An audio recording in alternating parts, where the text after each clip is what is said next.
Okay sir, husband and wife ரிலேஷன்ஷிப்ஸ்குள்ள அப்போ இருந்தாலும் சரி, இப்போ இருந்தாலும் சரி, இப்போ நிறைய நீங்கள் சொல்கிற மாதிரி புரிதல் இல்லாமல் இருக்கிறது நிறைய விஷயங்கள். பேசிக்காக ஒரு குட் ஹஸ்பண்ட் அண்ட் ஒய்ஃப் அப்படின்னு வரும்பொழுது எந்தெந்த ஏதாவது ஒரு 2 விஷயம் சொல்லுங்கள். இது இப்படி இருந்தால் அது ஓகே, இது நீ சகிச்சுக்கலாம், சகிச்சுக்கூட அந்த மாதிரி. ஒரே ஒரு விஷயம் தான்மா, என்னென்னா அந்த விட்டு கொடுத்து போகிறதுன்னு சொன்னல, அனுசரித்து போகிறது அப்படின்னு சொல்லிட்டு.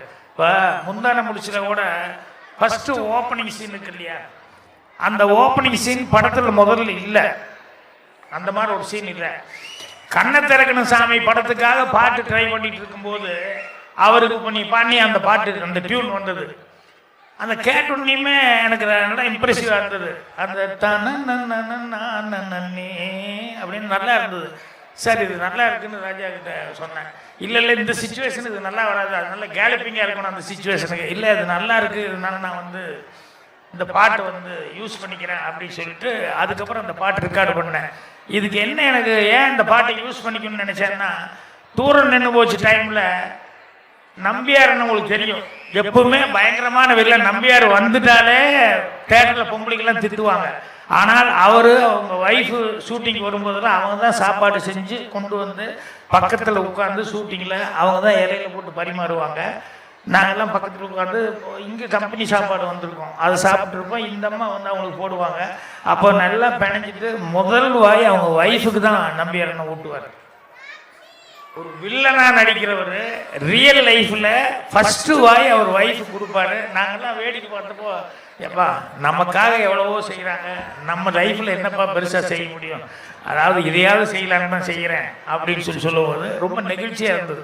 இந்த சீன் எனக்கு மைண்டுக்கு வந்ததுனால இந்த பாட்டை வந்து கண்டிப்பாக நல்லா யூஸ் பண்ணிக்குவோம் அப்படின்னு சொல்லி தான் அந்த விளக்கு வச்ச நேரத்தில் அப்படிங்கிறது யூஸ் பண்ணேன். ஸோ இப்போ மறுபடியும் முந்தான முடிச்சு எடுக்கிறவங்க போது அதே சீன் வைக்க முடியாது, ஆனால் அதுக்கு ஈக்குவலாக ஏதாவது ஒரு சீன் வைக்கணும் இல்லையா, அதனால் அதுக்கு நான் இன்னொரு சீன் வச்சேன். அது அந்தளவு வந்து என்னன்னு தெரியல. என்னென்னா ஒரு 60, 70 வயசு 80 வயசு இதில் சதாபிஷேகம் இதெல்லாம் நடக்கும் இல்லையா, ஒரு வீட்டில் அந்த மாதிரி நடக்குது. எல்லாம் க்ரௌடு, எல்லோரும் ஆசீர்வாதம் வாங்குறாங்க. பத்திரிக்கையாரை வந்து ஒரு 2 வாரத்தை ஒரு இன்டர்வியூ எடுத்துட்டு நாங்கள் போயிடுறோம் அப்படின்னு சொல்லி அந்த புருஷன் முன்னாடிக்கிட்ட வந்து கேட்குறாங்க, வயசான அந்த தாத்தா பாட்டிக்கிட்ட. அப்போ அவங்க வந்து இவ்வளவு வருஷம் இப்படி இந்த அளவுக்கு இருக்கிறீங்களே, இதுக்கு என்ன காரணம் அப்படின்னு சொன்னால் அவர் வந்து இல்லை நீ சொல்லு, அட நான் என்னது சொல்லுது நீங்கள் சொல்லுங்க, அட நீ கொஞ்சம் நல்லா சொல்லு, உங்களுக்கு மட்டும் நல்லா சொல்ல தெரியாதாங்க, சொல்லுங்க, அட எதுக்கும் நீ சொன்னால் நல்லா இருக்குன்னு நினைக்கிறேன் அப்படின்னா, அட நீங்களே சொல்லுங்க அப்படின்னா.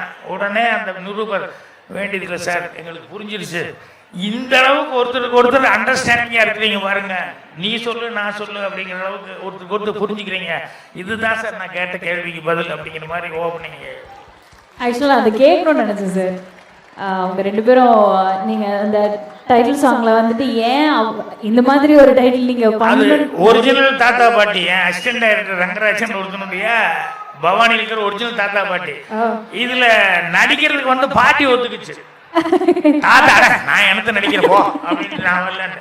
அப்புறம் பாட்டி வாங்கன்னா அவர் இல்லாம நான் எனக்கு நடிக்கிறது, யாருக்கோ சோறு விட்டணுங்கிற அதெல்லாம் பண்ணுன்னா அவர் வந்தா நான் நடிக்கிறேன் இல்லைன்னா முடியாதுன்னுச்சு.